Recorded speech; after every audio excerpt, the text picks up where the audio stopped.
Hello everyone, আসসালামু আলাইকুম। এখন আমরা যাব নানির বাড়ি থেকে ডাইরেক্ট বর্ধমান। তো তোমরা ভিডিওটা পুরোটা দেখতে থাকো। এখন যাব বর্ধমান গাড়ি করে। তো চলো, তো ফাইনালি গাড়িতে বসে পড়েছি আর গাড়ি চলেও এসেছে। তো চলো যাওয়া যাক বর্ধমানের উদ্দেশ্যে।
অনেকক্ষণ অপেক্ষা করার পর আমরা বর্ধমান ঢুকে পড়েছি, বাট এখনও লাগবে 15 থেকে 20 মিনিট, তারও বেশি লাগতে পারে।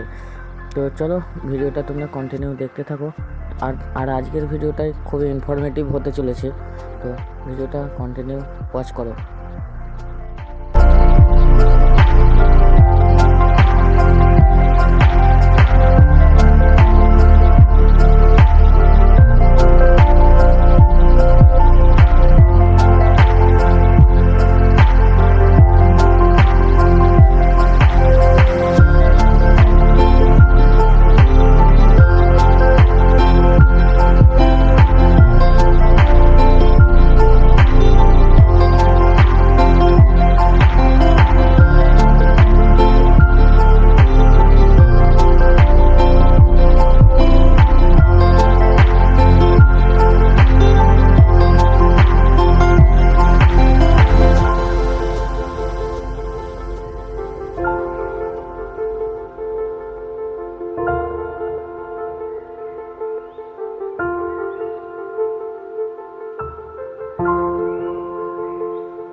ফাইনালি পৌঁছে গেছি বর্ধমান।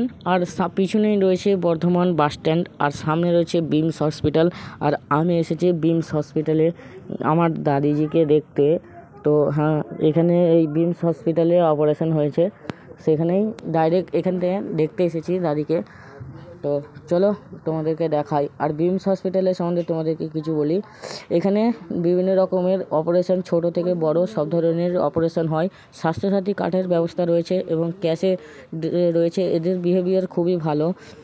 আর এখন পড়তে হবে জোহরের নামাজ। এই জোহরের নামাজ পড়তে বসে গেছি সবাই মিলে। তো চলো দাদিকে আগে দেখি।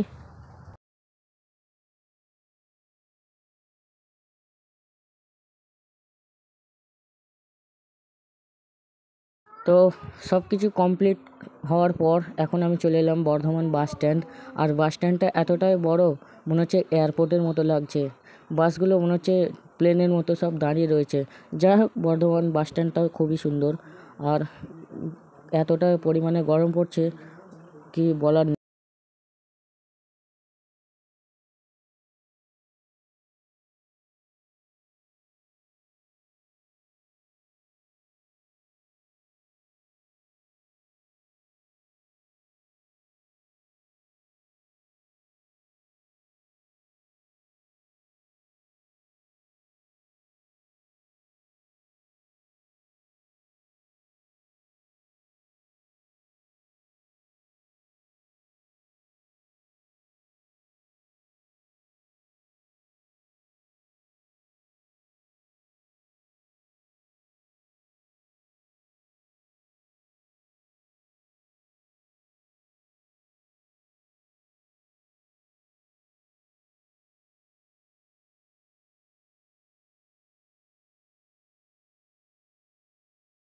ফাইনালি বাসে উঠে পড়েছি।